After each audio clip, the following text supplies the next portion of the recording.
When I was a child, my father told me a story that still haunts me. It wasn't just any tale. It was about how my grandfather died. At the time, I thought it was just one of those stories meant to scare me, but as I grew older, I realized it was a warning. We lived on a small dairy farm in Ohio, struggling to make ends meet. To help out, my father and I would hunt coyotes at night, earning $50 a pelt. One evening, after a successful hunt, we took a shortcut through the woods to get home. The woods were unnervingly quiet.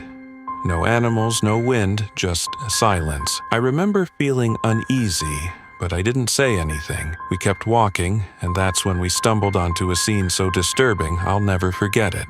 Blood. Everywhere.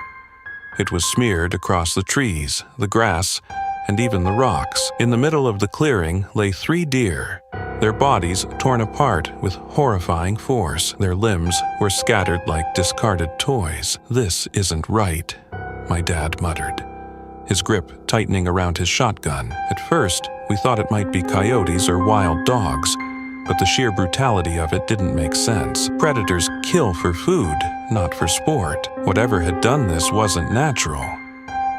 My dad looked at me, his face hard with worry. "Go home, boy." I shook my head. The idea of walking 2 miles alone through the dark woods was far more terrifying than whatever had caused the bloodshed. After a long moment, my dad nodded.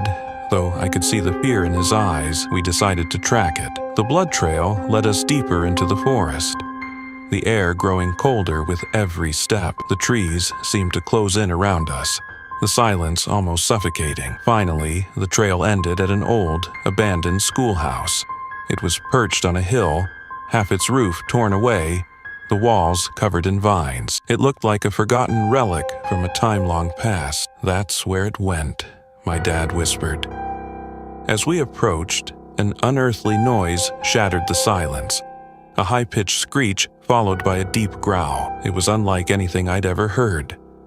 Inside the schoolhouse, crouched over a carcass, was the creature. Its skin was pale and stretched tight over a skeletal frame, glowing faintly in the moonlight. It had the shape of a man, but its limbs were too long, its movements too jerky and unnatural. It was a thing out of nightmares. My dad cleared his throat, trying to draw its attention. The creature froze. Slowly, it turned its head, and for the first time I saw its face. Its eyes were black voids, empty and soulless. Its mouth stretched into a grotesque grin, revealing jagged teeth. Then it screamed. The sound was deafening, a horrible, unnatural noise that seemed to rip through the very air. The creature lunged at my father, its claws outstretched. My dad fired his shotgun, the blast echoing through the woods, but the creature didn't flinch. It tore into my dad with terrifying force. I raised my rifle and fired. The creature barely acknowledged the shots, its eyes still locked onto mine. "Run!"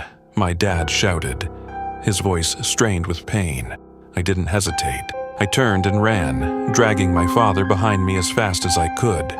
The creature's screeches echoed in the distance, growing fainter as we made our way to the edge of the woods. We made it out, but not without scars, both physical and mental. My father survived, but the fear never left him. We never spoke of that night again, but sometimes, late at night, I swear I can see something pale and skeletal lurking just beyond the trees, waiting, and I know it's still there.